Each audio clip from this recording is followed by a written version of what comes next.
Hey there, everyone. Charlton back here with your episode 5 review. I'm so glad I've been doing this, and I'm so glad that I didn't stop at episode 4 or something like that, because I can finally come in here at episode 5 and tell you, like, this episode was perfect. 10 of 10.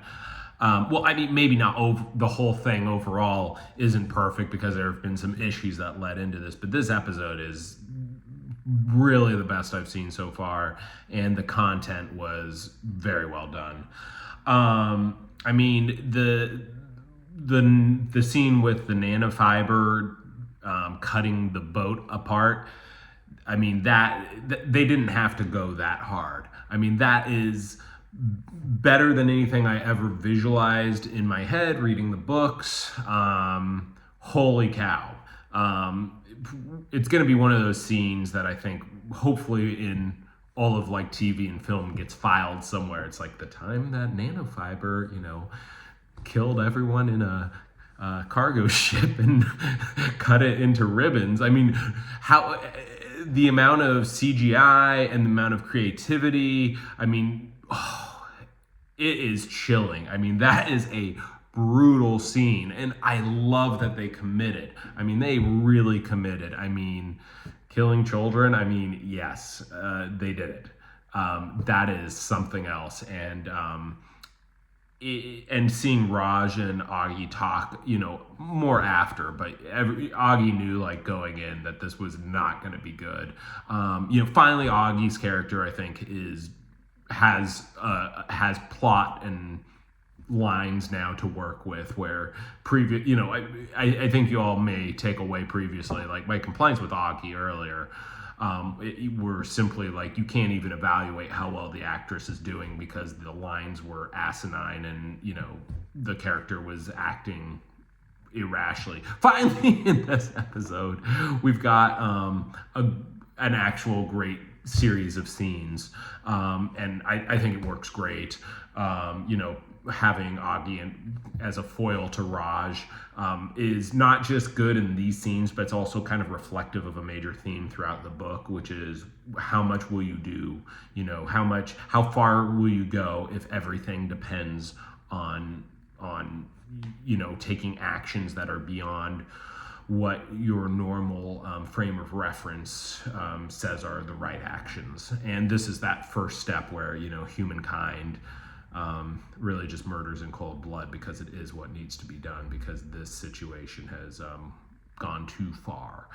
My critique would be, I don't think the prior episodes, I think my point previously that they hadn't really established scope and gravitas to the extent that it should have been done earlier, I think may leave some Netflix only watchers thinking that this scene was maybe a little bit too extreme, where if they had been building it kind of gradually, and again, that's what the author of the book does so well, is he shows that the importance of what is going on and the stakes. Instead of in this episode, they kind of have to tell, so they have to tell instead of show.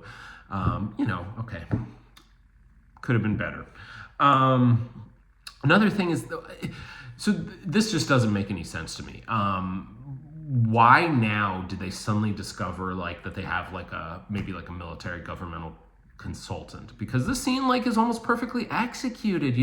They've got an ops center, and people are essentially you hear of in the in the global war on terror wars. It's like you're just watching via a drone feed or a cam feed while people die, and that the scene is chilling, but it's realistic, and it's also reflecting kind of, again, just the horror of what needs to be done.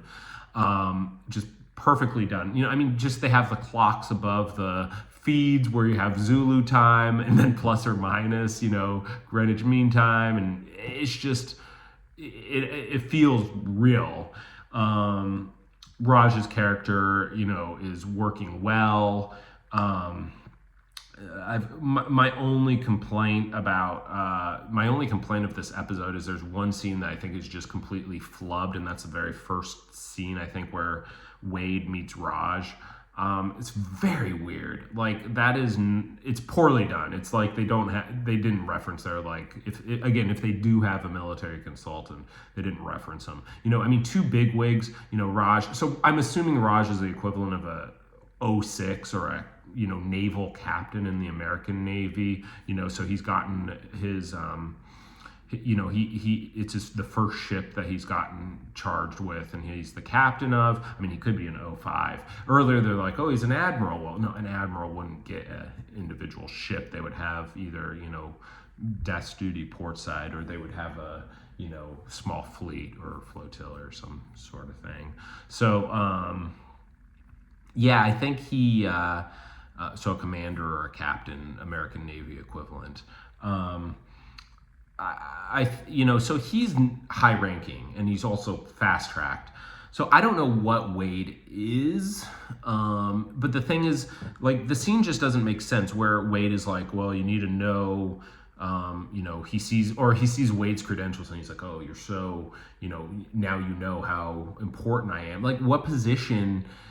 I mean, Wade's position is like a new one. I mean, I think it's like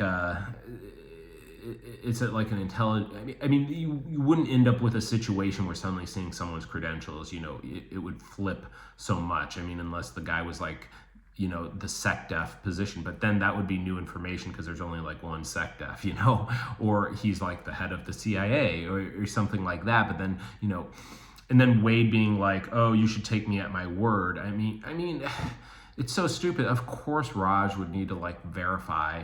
That's like being a good officer. So yeah, this is not how, military people, especially military people who are competent, even if they're kind of like standoffish or, trying to have a pissing contest, interact. There'd probably be some degree of swagger that you can portray in some ways, and they can kind of exchange barbs. Very reasonable, happens all the time. Say something about scurvy and, something like that to a Navy man. I don't know. There's much worse things that people typically say to Navy people if they're not from the Navy. So I'll just leave it at that. I'm not trying to get, I'm not monetized, but demonetized or delisted. All right. So yeah, so that whole scene was just really poorly done. I mean, like, again, like, who talks down to captains? Like, the only place you would see that would be like maybe in the Pentagon, where I guess an '06 is fetching 3 and 4 stars coffee or something. I don't know. And even then, so it's a very weird interaction. But I like that Raj, as a former, as a naval person, is being, tasked to, be the like point man for Wade. That makes a ton of sense, especially with, where this goes. Spoilers. Oh yeah, and it's so stupid. I mean, why did Wade need to find him? Like, doesn't Raj have a cell phone? I mean, this is just rough, man. This is rough. Like, internal inconsistencies. Come on, Netflix. Come on, D&D.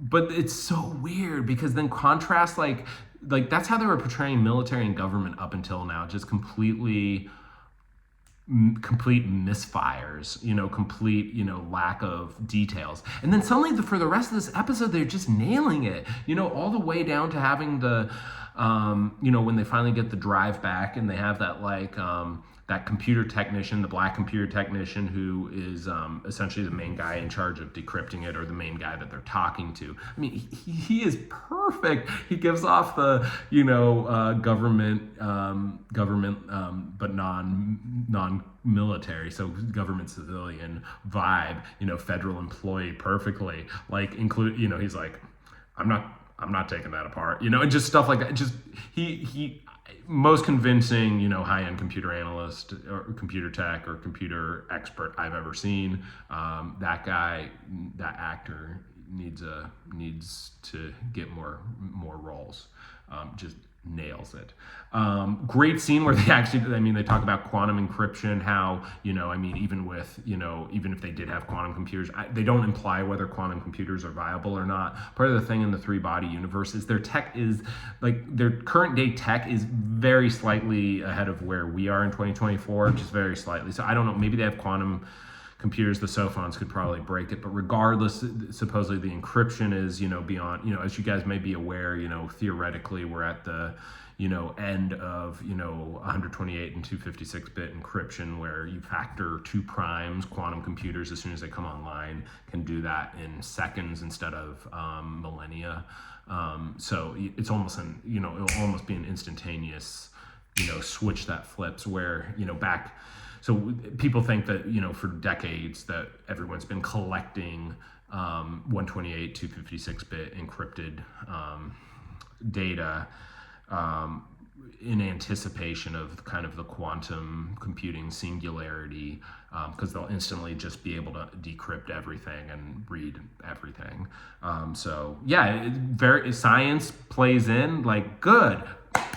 Like, we've made it. We have made it. This is awesome.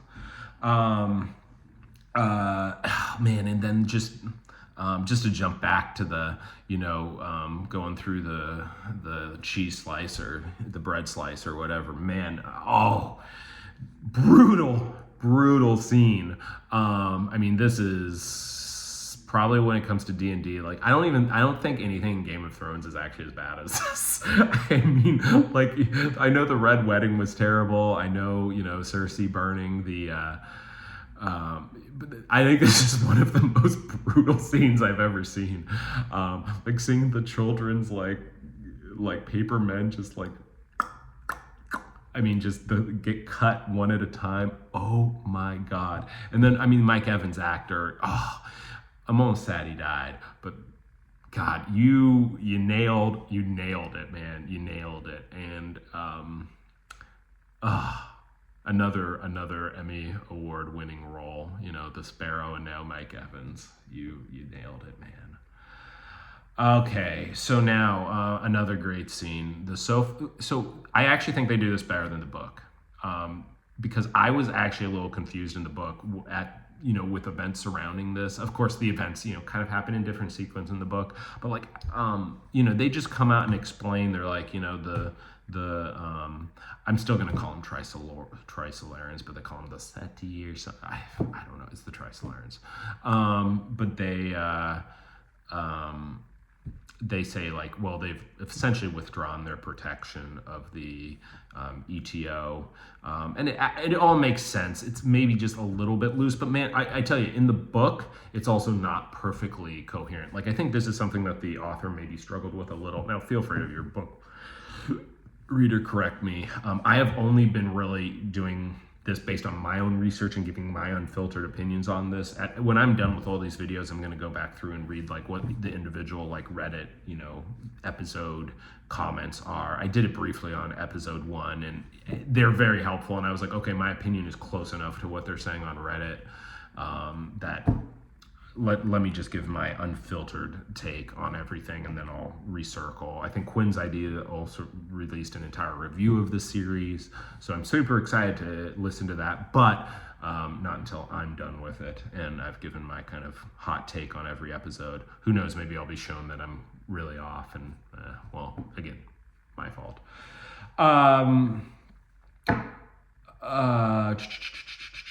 Oh my God.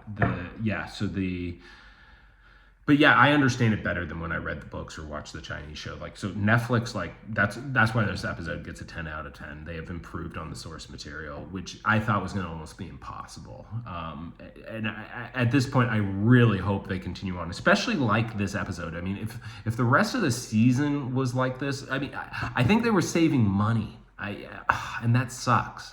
But, like, the lack of extras, the bad sets, lack of CGI in the episodes leading onto it. I think they may have used all the money on the ship scene and the sophon scene, more the ship scene. I think that ship scene looked incredibly expensive. It was done well. You could kind of tell it was CGI, so it's not like Marvel, Avengers level budget, but my God, it looked good. And for a TV show to have essentially a cinematic level, scene, that's awesome.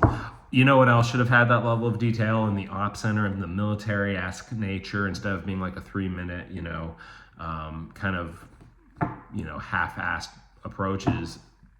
The scene where they raid the gathering of the ETO in the last episode. So if they would have done those two, oh my God, it would have been bam, bam. It would have been, again, left hook, right hook, and the audience would have been like, as long as the audience got through the first 3 episodes, at this point they'd be like, oh, okay, yeah, we are in peak sci-fi territory if they would have just maybe really committed to the 2 big climaxes of the series, because those are really the 2 biggest climaxes. Although, in this episode they do a good job of making another big plot point hit, and that's kind of the sophon unveiling itself to the world. I gotta be honest here, I am not quite sure if it happened exactly like this in the book. So let's just talk about the TV show. It was really well done. It does do that scope change. So this is the moment where the scope of the story has changed. It has now become global. Everyone on Earth knows something is up. The "you are bugs," line is chilling.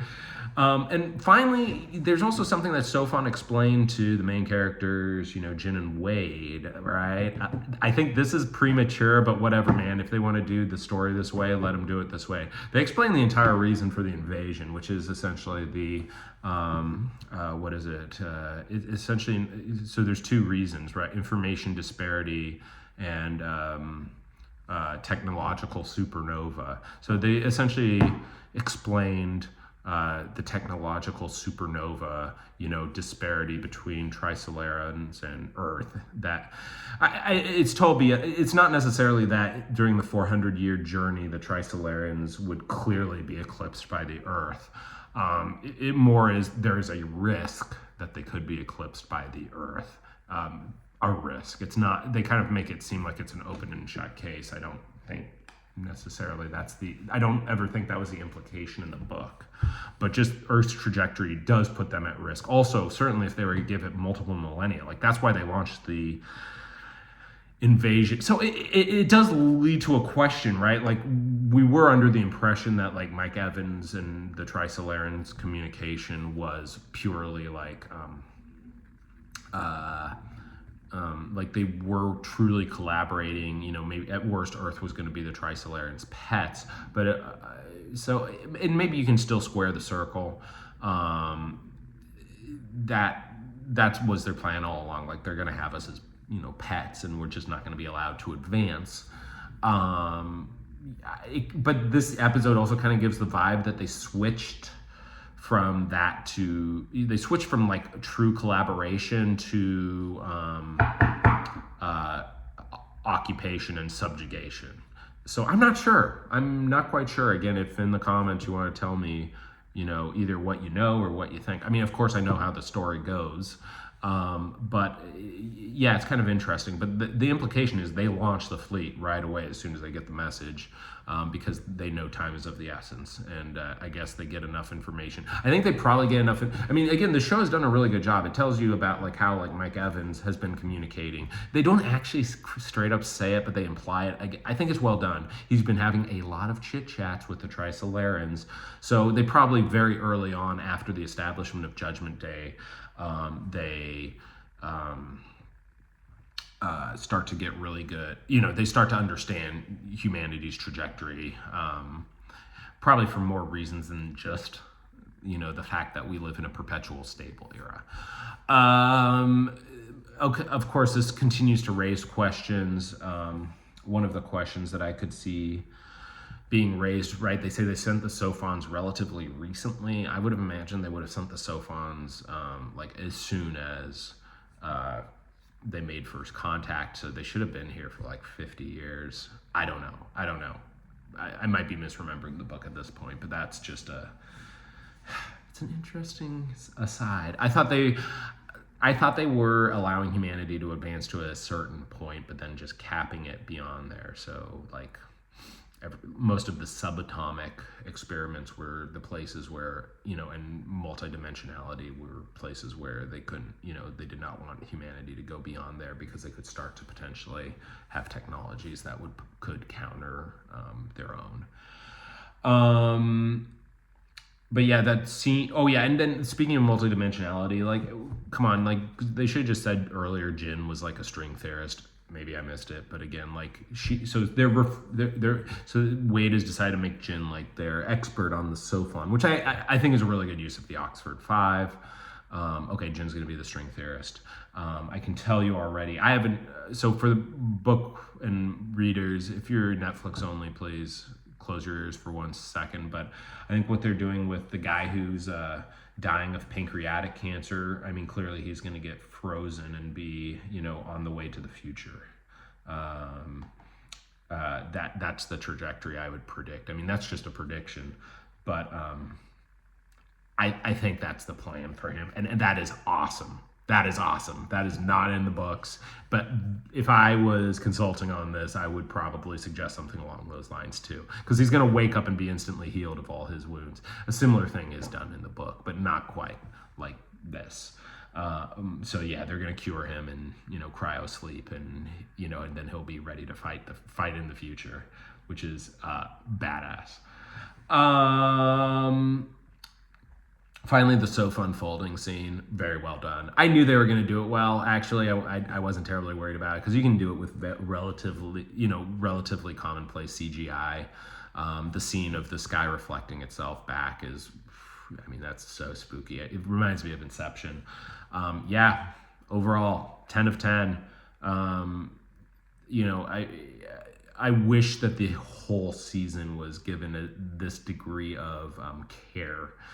And I'm not sure, like, Netflix, if you're listening to this, like, people leave series after 1 episode or 2 episodes. So like saving things till episode 5 is probably not what I would have done.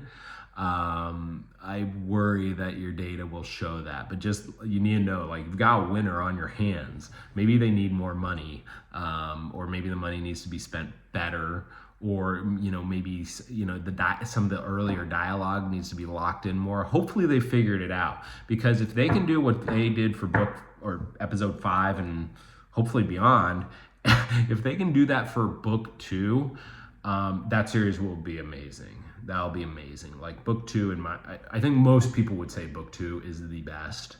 Like the 3-Body Problem book is really good, and then book 2 is the best. So it's just the best sci-fi ever, period, full stop.